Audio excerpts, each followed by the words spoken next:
Welcome to Tiny Tales, where tiny stories shine bright with big lessons. Shelldon's Sweet Harvest, the Big Plan. After enjoying the delicious fruit, Shelldon looked at the tiny seeds left behind. He remembered how much work it took for just one fruit, and a big idea, like a giant, juicy berry, began to sprout in his mind. What if, he wondered aloud, I could grow a whole field of these? A super-duper yummy fruit farm. But where would he get enough seeds for a whole farm? He looked at the few tiny seeds from his first fruit. These aren't enough for a whole farm, he sighed, feeling a little deflated. I need more, many, many more. He knew he couldn't just wish them into existence. Shelldon remembered Barnaby the Bee's wise words about patience. He decided to save every single seed from his first wonderful fruit. He carefully collected them, placing them in a tiny, special pouch he usually used for shiny pebbles. These are precious, he declared. He went to find Barnaby, who was busy buzzing around a patch of wildflowers. Barnaby, Shelldon exclaimed, holding up his pouch of seeds. I want to grow a whole fruit farm, but how do I know when to plant them? And it feels like a lot more work than just one.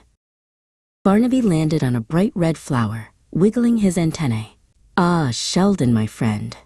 Growing one fruit is a lovely start, but a whole farm needs a plan, and you must listen to the seasons. The sun tells us when to plant, and the cool winds tell us when to rest. Seasons?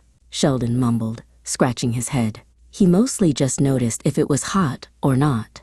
Barnaby explained, Spring is for planting new beginnings. Summer is for growing big and strong.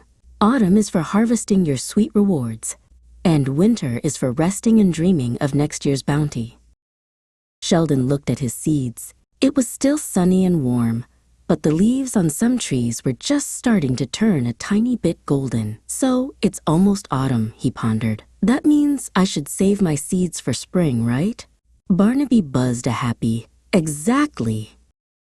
Shelldon spent the rest of autumn carefully preparing his garden. He cleared away old leaves, loosened the soil, and even drew a little map of where each new row of fruit would go. Planning felt like a big puzzle, but a fun one. Winter arrived, bringing chilly winds and sleepy days. Shelldon snuggled in his cozy burrow, dreaming of sunny spring days and juicy fruit. He checked his seeds often, making sure they were safe and sound, ready for their big adventure. Finally, spring burst forth. The world woke up with new green shoots and cheerful birdsong. Shelldon, full of energy, carefully laid out his saved seeds in neat, long rows, just like his map. This was much more work than one little hole. Digging all those holes and covering all those seeds made his paws ache. Watering so many rows meant many trips with his watering can. Phew, he puffed, wiping his brow. One seed was easy peasy, but a whole row is a tortoise-sized task. Fiona the frog hopped over, seeing Shelldon's hard work. Need a hand, Shelldon? She croaked kindly. Shelldon grinned. Oh yes, please, Fiona. This farm needs many hands, or rather many paws and webbed feet. Together, they watered the new rows, ready for the sun to do its magic. The sun warmed the earth, and soon tiny green noses poked out of the soil. Shelldon watched them eagerly, day after day. They were so small, like little green buttons. They're growing, he whispered, doing a happy little shell shake. But growing a whole farm was different from growing just one. As the sun grew warmer and the days longer, something else started growing too. Sneaky, pokey weeds. They popped up everywhere, trying to steal the sunshine and water from Shelldon's precious fruit plants. Oh, fiddlesticks, he groaned. More rows, more weeds. Shelldon tried to pull them all out himself. He tugged and pulled, wiggled and wobbled. 1 weed, 2 weeds, 10 weeds, 100 weeds. His paws got tired, and his shell felt heavy. This was a much bigger job than he'd imagined for his grand fruit farm. Just when he thought he might turn into a weed himself, Fiona the frog hopped by again. Still busy, Shelldon? She croaked, her eyes widening at the sight of the unruly green invaders. My goodness, those weeds are having a party. A very loud, pokey party. Shelldon agreed with a sigh. It's too much for just one tortoise. Fiona chuckled. Not for two, though. And together, they hopped and pulled, ribbited and tugged, until the rows looked much tidier. Summer arrived, bringing long, sunny days and warm breezes. The fruit plants grew taller and stronger, stretching their leaves towards the sky. Soon, tiny, delicate flowers appeared, promising sweet fruit to come. Shelldon felt a flutter of excitement. But with the summer heat came a new challenge. The plants were thirsty, very, very thirsty. Shelldon carried his watering can back and forth, back and forth. One row needed a little water, but a whole farm needed buckets and buckets. Barnaby the bee, zipping by on his daily rounds, saw Shelldon huffing and puffing.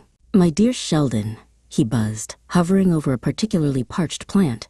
"A big farm needs a big watering plan. Perhaps a clever way to bring the water closer?"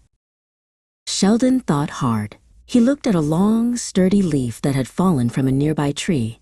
"What if," he mused, "we used this to make a little water slide from the stream?"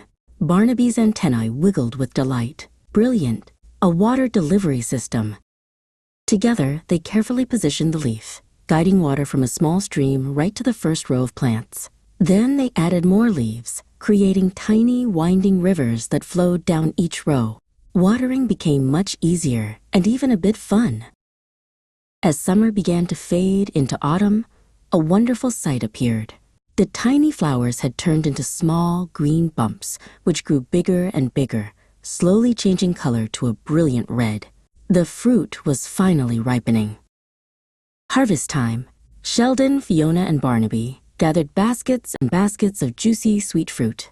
There was so much, more than Shelldon could have ever imagined when he first looked at that single fruit. His farm was a super-duper success. Shelldon shared his sweet harvest with all his friends, and they had the biggest, juiciest fruit feast ever.